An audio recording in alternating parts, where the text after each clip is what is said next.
Assalamualaikum warahmatullahi wabarakatuh. Perkenalkan, nama saya Ayu Dinamika Islami dari Universitas Al-Azhar Indonesia. Ikut gerakan hashtag di rumah aja, hashtag belajar di rumah, tapi anak jadi tidak fokus saat belajar online. Yuk simak kenapa anak sering tidak fokus saat belajar online. Kenapa sih anak tidak bisa fokus saat belajar online? Dampak yang COVID-19 miliki pada keluarga telah menghasilkan salah satu transisi terbesar untuk anak-anak dalam kehidupan mereka. Dalam hitungan bulan, pandemi virus corona COVID-19 telah mengubah kehidupan miliaran anak di dunia. Dari 130 negara yang menutup sekolahnya, total sekitar 1,2 miliar anak kini harus bersekolah dari rumah. Anak-anak mungkin mengalami berbagai emosi, seperti ketakutan, kebingungan, kemarahan, kegelisahan, dan kebosanan yang dapat mempengaruhi perkembangan atau peningkatan perilaku yang menantang pada anak. Dari sudut pandang anak, yuk kita resapi menghilangnya guru, teman sekolah, dan rutinitas harian lainnya pada hari-hari sebelumnya menyebabkan sebuah kecemasan tersendiri bagi anak. Salah satu dampak lain yang terjadi adalah pembelajaran online atau daring yang menjadi salah satu alternatif untuk mengganti pertemuan di kelas. Namun ada beberapa kendala yang tentunya dihadapi anak, salah satunya adalah anak kurang fokus saat belajar online. Apa tujuan yang paling tepat dalam memperhatikan anak yang tidak dapat fokus saat belajar online? Pertama, bagaimana kita mendukung anak-anak untuk fokus dalam belajar online? Tentunya orang tua dan guru harus memiliki dukungan yang baik pada anak sehingga anak tetap percaya diri dalam proses belajar online. Selanjutnya, bagaimana strategi manajemen perilaku yang kita gunakan membantu membangun hubungan positif dengan anak-anak pada masa pandemi? Kira-kira kita sudah membuat atau belum ya strateginya? Nah, kalau sudah, apakah strategi yang kita gunakan dapat membantu anak mengendalikan perilaku mereka sendiri dalam belajar disiplin diri, khususnya dalam komitmen belajar online? Lalu, kapan, bagaimana kita dapat melibatkan anak-anak dalam diskusi tentang perasaan dan tentang strategi yang digunakan dalam belajar online? Selanjutnya, bagaimana anak-anak dilibatkan dalam perjalanan mengelola pilihan perilaku dan mengelola waktu yang sangat emosional karena kegiatan belajar dan bermain sama-sama di dalam rumah. Tentunya hal ini dirasakan hampir seluruh anak di dunia, sehingga kita harus memiliki banyak hal kreatif yang kita lakukan agar anak-anak tetap stabil dalam kegiatan belajar mengajar serta tidak memiliki rasa tertekan di dalamnya. Selanjutnya, bagaimana kita menjaga martabat dan hak-hak anak? Karena kita juga perlu tahu apa sih yang anak inginkan saat belajar online. Makanya tadi saya sebutkan kita perlu berdiskusi pada anak, sehingga anak merasa bahwa dirinya dihargai. Ketika anak memiliki rasa percaya diri karena dihargai oleh orang tua dan gurunya, maka anak akan memiliki kemampuan yang luar biasa di kemudian hari. Selanjutnya, apa sih penyebab anak sulit fokus saat belajar online? Semua perilaku terjadi karena suatu alasan dan menyadari penyebabnya adalah kuncinya. Membuat catatan dapat membantu kita mencari tahu mengapa anak berperilaku dengan cara tertentu. Penting untuk kita catat. Pertama, deskripsikan perilaku, yaitu apa yang terjadi pada anak kita. Jadi kita cari tahu dulu nih kira-kira kenapa ya kok anak kita tidak fokus saat belajar online. Lalu perhatikan tanda peringatan dini, contohnya wajah anak menjadi merah. Kenapa ya kok anak kita mengalami hal ini? Apa mungkin anaknya sedang lapar, mengantuk, atau sudah bosan? Kita juga perlu perhatikan hal ini. Selanjutnya, apa yang terjadi sebelum anak sulit fokus belajar online? Apakah sesuatu memicu hal tersebut, misalnya lingkungan yang bising? Bisa jadi ketika anak belajar online, di dalam lingkungan yang bising, fokusnya akan terpecah Atau mungkin ketika anak sebelumnya dalam kondisi mood yang tidak baik, juga tidak dapat membantu anak fokus dalam belajar online. Maka dari itu, kita harus tetap memperhatikan kondisi lingkungan sekitar sebelum anak belajar online. Lalu, apa yang terjadi setelah belajar online? Apa yang anak dapatkan atau tidak dapatkan dari perilaku yang membuat mereka mengulangi kegiatan tersebut? Kira-kira setelah belajar online, anak menjadi lebih fun, happy, dan merasa dihargai, serta mendapatkan banyak hal baru, atau sebaliknya, anak merasa tertekan, bosan, dan menjadi tidak fokus saat belajar online. Hal itu juga sangat perlu kita perhatikan. Selanjutnya, langkah selanjutnya adalah menggunakan informasi untuk merencanakan bagaimana mengurangi perilaku anak yang sulit fokus dalam belajar online atau mengurangi dampak pada anak tersebut dan menjaganya dengan baik. Di sini saya ada wawancara singkat selama belajar online di masa pandemi ini. Apa sih yang dirasakan oleh anak? Yuk kita dengar sama-sama. Adik namanya siapa? Alfian Alfian. Alfian tempat tinggalnya di mana? di Gang Haji Koeng Itu di daerah mana kan? Ciputat Oh di Ciputat. Oke. Saat ini Alfian usianya berapa? 9 Oh 9 tahun. Sekolah kelas berapa? 3. Kelas 3. Oke. Saat ini Alfian lagi belajar online ya di rumah? Iya, Apa sih yang dirasain Tian saat belajar online? kangen sama guru, Terus, itu ketemu, jadi saya malah video call doang. bosan nggak belajar online gitu? Bosan ya? Kalau belajar online biasanya sehari berapa kali? Dua kalau nggak 3. Pernah nggak pas lagi belajar online malah lihat YouTube gitu atau main game atau malah lihat-lihat Instagram atau Facebook? Enggak, fokus aja gitu sama belajar online ya. Oke. Terus kalau udah mulai bosan belajar online biasanya kamu ngapain? Ini yang tahu Lego, Gitu. Itu biasanya Legonya mainnya di gadget atau di permainan yang ada di rumah? di rumah. Oh gitu. Oke, yang selanjutnya ya. Pernah nggak ngerjain tugas dari bu guru pas lagi dikasih tugas online? Pernah pasti selalu ngerjain ya? Oke. Untuk yang terakhir, kamu lebih suka belajar online atau langsung ke sekolah? Sekolah Oke. Makasih ya, Alfian. sama-sama. Oke, selanjutnya di sini ada wawancara singkat selama membantu anak belajar online. Apa sih yang dirasakan oleh Anda atau orang tua yang diwakilkan oleh Bunda Zahra? Yuk kita dengarkan.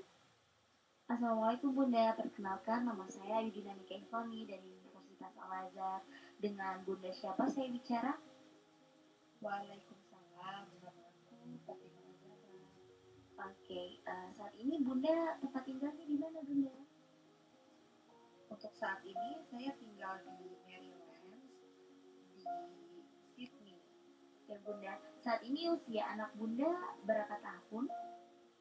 Alhamdulillah anak saya sekarang umurnya 3 tahun. Ada kesulitan tersendiri atau tidak Bunda ketika harus mengasuh anak di negara orang, apalagi dalam kondisi pandemi seperti saat ini Bunda? Kalau kesulitan tersendiri pasti ada ya, apalagi untuk anak-anak yang seumuran sama anak saya ini, playgroup gitu ya. Karena sebelumnya di Indonesia anak saya ini udah sekolah juga, sekolah playgroup gitu untuk anak 1 sampai 2 tahun dia sekolah. Dan saya datang ke sini baru aja 3 bulan, jadi pasti dia juga di pikirannya dia udah ke distract gitu loh sama yang sebelum-sebelumnya aku sekolah, aku bermain sama teman-teman. Pas nyampe sini dia stuck, bener-bener nggak bisa kemana-mana. Kebetulan aku datang sehari sebelum bandara itu di lockdown waktu itu sama pemerintah sini gitu. Jadi apa yang namanya ya, kesulitannya itu kita nggak bisa ngebilangin dia pengen keluar, dia pengen ke park, dia pengen main sama teman-temannya, tapi kita bilangin nggak bisa dulu ya nak, di rumah dulu karena ada virus di luar. Itu dia masih belum ngerti gitu. Jadi yang paling sering dia lakukan yaitu uring-uringan sendiri, marah-marah sendiri, padahal udah dikasih berbagai macam mainan, berbagai macam edukasi untuk dia, buku gambar, mewarnai. Kita udah sediain alat-alat itu di rumah, cuma namanya bersosialisasi sama teman-teman itu pasti anak-anak butuh. Itu yang membuat orang tua agak kesulitan untuk mendidik mereka di rumah aja gitu. Apa sih yang Bunda rasakan saat anak harus stay dan belajar online di rumah aja? Sebenarnya untuk stay dan belajar di rumah itu juga ada kebaikannya juga sih ya bagi orang tua. Kayak misalnya kita bisa membangun bonding kita antara kita dan anak-anak kita gitu. Apalagi anak yang udah kelas 6 SD, SMP, SMA yang udah menjelang remaja gitu lah ya. Mereka kan yang biasanya keliling, sekarang kita bisa atur mereka karena mereka ada di rumah. Apalagi kemarin pas lockdown itu pas bulan Ramadan gitu, yang biasanya mereka keliling sama teman-teman mereka buka puasa rame-rame, ketinggalan sholatnya, kita bisa ajak mereka ngaji di rumah, ajak mereka kak jadi imam, ngajarin mereka jadi imam di rumah gitu. Yang perempuan-perempuan ibunya aja ke dapur bikin kue lebaran, yang biasanya nggak bisa nyentuh dapur, nggak pernah nyentuh dapur, anaknya jadi pada bisa masak gitu kan ya. Cuma yang sulit yaitu belajar. Memang kalau belajar online memang sulit karena setiap orang tua itu kan backgroundnya beda-beda ya, jadi mereka tuh dituntut untuk menjawab segala pertanyaan dari anak-anak mereka yang mereka tuh nggak paham gitu loh. Karena mau tanya sama siapa anak-anak itu juga bingung gitu. Mau nanya sama gurunya secara online, gurunya juga udah pusing gitu loh. Bukan satu anak doang guru itu kan, banyak murid yang harus mereka pegang, dan mungkin ada satu guru yang ngajarnya di beberapa sekolahan misalnya gitu kan. Itu juga mereka kesulitan, bukan cuma orang tua doang sih aku yakin, tapi gurunya ini juga kebingungan gitu loh. Eh, Apalagi anak-anak yang gaptek udah gitu harus siapin alat-alat juga kayak handphone, kayak laptop. Kayak adik aku kemarin ya yang gak punya laptop, adik aku juga sekolah online kemarin, ujiannya juga online, dia juga merasa agak kesulitan gitu ya, karena ya itu apalagi sinyal gitu, terutama sinyal juga dia nggak ada sinyalnya, jadi dia ketinggalan pelajarannya dari teman-temannya gitu. Itu sih yang bikin sulit, itu sebenarnya seperti itu aja gitu. Pernah nggak gitu Bunda ngerasa mulai bosan atau capek saat membantu anak belajar serba online pada masa pandemi saat ini tuh Bu? Kita berkeluh kesah aja deh ya, kita sebagai ini seorang ibu gitu ya, sebagai seorang istri nih yang punya anak-anak gitu ya. Sebenarnya kalau bosen sih pastinya enggak, karena apa, anak-anak ini memang kewajibannya kita gitu loh sebagai orang tua untuk mengajarkan mereka gitu loh. Tapi kalau misalnya capek, itu pasti ada capeknya, karena mereka pertama nih capek untuk menjawab pertanyaan-pertanyaan mereka yang bukan bidangnya gitu loh, bukan bidang kita gitu loh, ngerti nggak sih? Kayak mereka nih bertanya banyak macam pelajaran dari sekolah, kita nih dituntut buat ngajarin mereka gitu loh di rumah, sedangkan itu bukan keahlian kita, bukan bidangnya kita gitu loh. Misalnya kayak matematika, banyak juga yang udah lupa gitu loh, sedangkan kita ngejawabin mereka nih kita harus bener nih, harus ngejawabin pertanyaan mereka kita harus bener, kita nggak bisa main-main gitu, karena mereka mau ujian misalnya gitu. Seperti adik aku kemarin, dia mau ujian gitu ya lewat online, kebetulan dia bertanya banyak hal sama aku sama papanya yang kita juga banyak bingungnya gitu loh, ujung-ujungnya kita juga carinya lewat internet jawaban yang dia pertanyakan kepada kita gitu loh. Nah, tapi kalau mau dibilang jujur-jujuran memang waktu juga sih sebenarnya bikin capek, karena biasanya kalau mereka sekolah itu kita sebagai ibu sebagai istri itu punya me time gitu, kita bisa santai di rumah sambil nunggu mereka pulang sekolah gitu ya, kita bisa harusnya masak bersih bersih, tapi kali ini ada sedikit 80% disibukin sama mereka gitu loh, karena kita harus temenin mereka. Karena banyak juga dari mereka yang belum ngerti gitu loh, gimana sih caranya nih belajar online gitu loh. Ntar lagi belajar online panggil kita lagi mama gitu misalnya ya, atau pak tolongin ini kenapa ya ini kok nggak ada sinyalnya, ini kok nggak bisa muncul suaranya, ini kok nggak bisa muncul gambarnya gitu. Ini kemarin aku juga pengalaman dari adik aku sendiri, kebetulan suami aku juga guru, dia juga mengajar online dan itu juga kesulitannya dia gitu loh. Jadi kalau untuk guru-guru nih kesulitannya lebih lebih hebat lagi loh. Mereka ini di rumah, di luar jam sekolah mereka, di luar jam ngajar mereka, mereka harus nerimain telepon-telepon dari muridnya ini yang mau bertanya gitu loh, yang harusnya di jam itu mereka istirahat gitu loh. Jadi sebenarnya juga ada pro ada kontranya juga sih ya bagi guru-guru dan orang tua.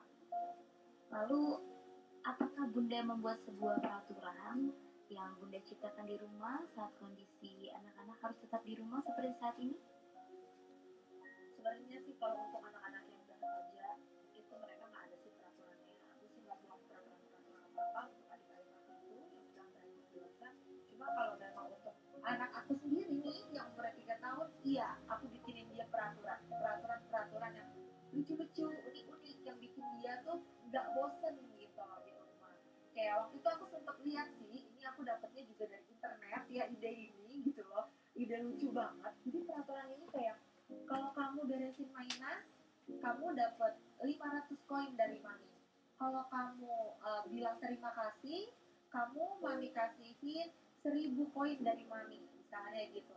Nah dari uang-uang koin mainan itu dia bisa beli eh, cemilan-cemilan dari maminya sendiri nih. Kita yang bikin nih cookies-cookies kesukaannya dia, atau kita pas beli grocery shopping, kita keluar belanja, kita beli cemilan-cemilan kesukaannya dia. Tapi kamu cuma boleh makan kalau kamu melakukan hal yang baik di rumah gitu misalnya.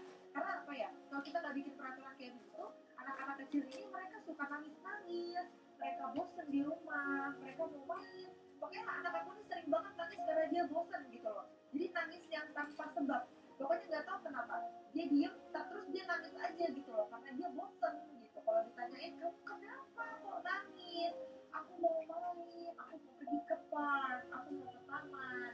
Tapi kan kita ya apa boleh buat gitu ya, untuk keselamatan dia sendiri kita nggak bisa bawa dia untuk main keluar gitu kan. Bunda, bagaimana kondisi lingkungan rumah Bunda? Apakah mendukung anak tetap fokus saat belajar online atau tidak? Alhamdulillah sih ya kalau untuk lingkungan sih mendukung anak-anak untuk tetap fokus belajar online sih mendukung banget. Ketika anak sudah mulai tidak fokus, biasanya apa sih yang Bunda lakukan agar anak kembali fokus saat belajar online khususnya? Sebenarnya sih nggak banyak hal ya yang aku lakuin untuk mereka ini. Pas mereka lagi bosan tuh aku cuma udah deh tinggalin aja dulu ini pelajaran gitu loh, karena aku tahu pasti mereka bosan. Bukan mereka doang, kita juga sebagai orang tua juga bosan di rumah dulu. Paling ya aku ajak ke balkon aja, minum-minum teh, atau aku bikinin kue, kita bikinin makanan-makanan kesukaan mereka, kita taruh di balkon. Itu udah happy banget, anak aku udah happy banget. Terus aku kasih mainan apa sih, bubble-bubble gitu, ditiupin balon-balon, dia udah seneng banget deh itu kita ajak main keluar aja supaya ada udara yang segar aja gitu lah mereka hirup, nggak terus melulu di rumah, dia stuck di dalam ruangan gitu kan ya. Pertanyaan terakhir ya Bunda, apa yang Bunda harapkan ke depannya tentang dunia pendidikan begitu Bunda? Yang saya harapkan untuk pendidikan ke depannya, semoga pendidikan semakin baik lagi, semoga pandemi juga cepat selesai biar anak-anak bisa kembali lagi ke sekolah, bisa belajar lagi sama gurunya. Insya Allah, amin. Terima kasih Bunda. Assalamualaikum. Baik, sama-sama ya. Waalaikumsalam. Baik, selanjutnya, secara teori, usia anak adalah rentan waktu. Mereka dapat berkonsentrasi. Misalnya, anak berusia 5 tahun maka akan kuat berkonsentrasi selama 5 menit. Sama halnya dengan anak usia 7 tahun, maka dia akan kuat berkonsentrasi selama 7 menit. Tapi perlu kita lihat kasusnya satu persatu, karena setiap anak-anak berbeda tentunya. Contohnya, ada anak yang lebih condong ke cara belajar visual, secara lebih betah melihat. Atau ada anak auditori yang lebih terpicu dalam mendengar. Atau bahkan ada anak yang kinestetik, yang mengharuskan bergerak. Oleh karena itu, lama pengajarannya harus dilihat. Semakin bawah level kelasnya, semakin pendek waktunya. Misal, 15-30 menit saja sudah cukup tentunya. Karena semakin lama durasi anak dipacu untuk konsentrasi, tidak baik juga untuk anak. Anak akan lelah dan cepat bosan, dan tentunya tidak dapat berkonsentrasi serta tidak memiliki fokus belajar yang baik. Apa saja yang dapat mempengaruhi anak tidak dapat fokus saat belajar online? Di sini ada anak dalam kondisi lapar. Tentunya ketika dalam kondisi lapar, anak tidak akan memiliki fokus belajar yang baik. Selanjutnya, suasana belajar online yang tidak kondusif. Suasana belajar yang tidak kondusif juga dapat mengganggu fokus anak sehingga anak tidak memiliki fokus yang baik. Selanjutnya adalah anak mulai bosan. Di sini orang tua harus benar-benar memperhatikan hal ini. Karena ketika anak sudah mulai bosan, bukan saja tidak fokus, namun anak juga bisa saja enggan untuk melakukan belajar online. Selanjutnya adalah cara mengajar guru yang monoton. Kita tidak dapat menyalahkan 100% kesalahan tidak fokus pada anak.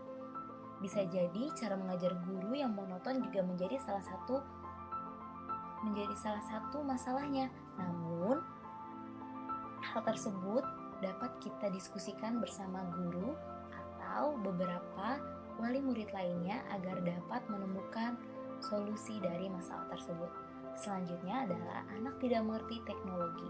Ketika anak tidak mengerti teknologi, waktu anak akan terpotong atau terpangkas banyak dengan anak mengotak-atik aplikasi tersebut dibandingkan memahami materinya. Selanjutnya adalah anak yang mengantuk. Ketika anak tidak memiliki manajemen waktu yang baik, sehingga saat belajar online anak merasa mengantuk, maka fokusnya pun akan tidak baik dan menyebabkan anak tidak dapat materi secara sempurna. Selanjutnya adalah godaan bermain gadget yang mengganggu proses belajar anak, entah itu menonton video, bermain game, atau sosial media. Bisa saja ketika anak sedang belajar online, jemarinya beralih ke video di YouTube, bermain game, Instagram, Facebook, dan lain-lain sebagainya. Di sini orang tua harus ikut serta sehingga paham kenapa sih kok anak bisa tidak fokus saat belajar online. Selanjutnya, bagaimana ya agar anak tetap fokus saat belajar online di rumah? Di sini ada beberapa tips. Pertama, konsisten selama belajar online berlangsung. Kedua, jalankan komunikasi yang baik terhadap guru atau sesama orang tua dalam mengerjakan tugas online anak. Ketiga, siapkan jaringan internet yang baik. Keempat, jaga suasana belajar online yang kondusif. Kelima, membuat jadwal kegiatan yang terarah di rumah. Keenam, perhatikan juga kesehatan anak. Ketujuh, jangan memaksa bila anak sudah mulai lelah. Kedelapan, tidak membiarkan anak terlalu lama terpapar gadget. Kesembilan, berikan waktu anak untuk membiasakan diri dengan perubahan yang terjadi. Yang terakhir, selalu memberikan semangat pada anak. Penyebab terjadinya hendaya kesulitan belajar menurut GEDA 1981 adalah faktor organ tubuh organically based etiologis dan lingkungan atau environmentally based etiologis. Ahli lainnya menyebutkan bahwa penyebab terjadinya anak dengan hendaya kesulitan belajar atau tidak fokus dalam belajar adalah disebabkan oleh 3 kategori, yaitu faktor organik dan biologis, organic and biological factor. Contohnya anak yang kekurangan gizi, tidak dalam kondisi tubuh yang sehat, dan lain sebagainya. Selanjutnya, faktor genetik atau faktor keturunan, genetical factor. Dan terakhir adalah faktor lingkungan, environmental factor. Menurut Hallahan dan Kaufman 1991. Karena lingkungan juga merupakan faktor terpenting dalam timbulnya kefokusan anak ketika belajar online. Terima kasih. Wassalamualaikum warahmatullahi wabarakatuh.